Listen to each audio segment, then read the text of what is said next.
Thank you for tuning in to Amaris B podcast. I am Dr. Ivan Puah, and I founded Amaris B Clinic in 2004. I am an MOH accredited liposuction doctor and medical aesthetics doctor based in Singapore. I have been trained directly under Dr. Alfredo Hoyos and Dr. John Millard for basal liposuction, Dr. Pierre Fournier for liposculpture, fat grafting, and thread lift. Also by Dr. Delgado for dedicated surgical training in gynecomastia surgery in San Francisco.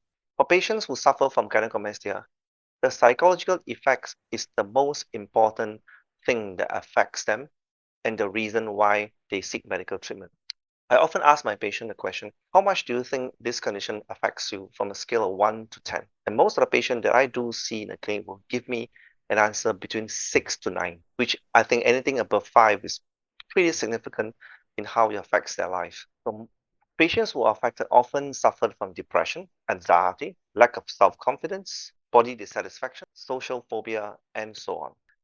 Other symptoms such as low libido, erectile dysfunction, loss of muscle mass, fat gain, mood changes may be due to hormonal imbalance such as low testosterone level or elevated estrogen level. I would like to share some stories that I've heard from patients who suffers from gynecomastia.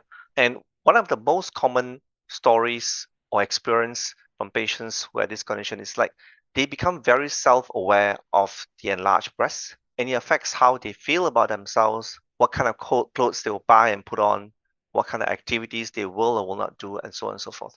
So they often buy or wear thick, loose clothing. They don't take off their shirt in the public. They avoid beaches, swimming pool, parks, so on and so forth. So it becomes something that's overwhelming for them, and they will avoid a lot of social activities, and it will affect them in many ways, socially, psychologically, and professionally as well. Why do I mention gynecomastia may affect patient professionally? In other words, work.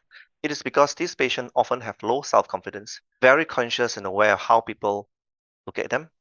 This will make them very reluctant in standing up for themselves, in presenting their work, in attending certain activities as well.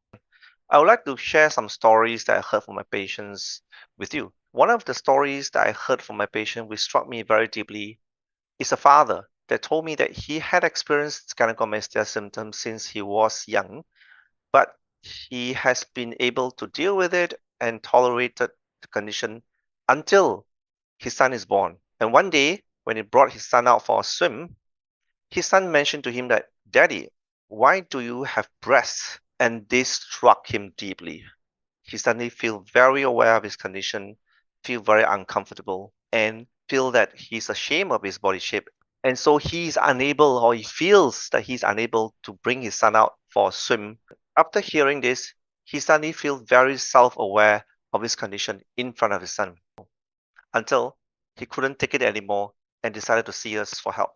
And there's another story where I met a young boy, probably around 15 to 16 years old, who came with his parents. And he told me he was very severely affected. He was depressed. He's unable to concentrate. It affects his study as well. And when I asked him how depressed is he, I was shocked to hear that he told me he had suicidal thoughts because of his condition. His parents were there. They were shocked too. They weren't expecting this because to them, this condition is not serious and there's nothing and there's no reason why his son to be so upset about it. This story just shows you how much it may affect patients who are very, very concerned about gynecomastia. Thank you for listening. I hope you enjoyed the podcast today. If you do have any questions, please feel free to send it to us. We'll be glad to answer all of them. See you again.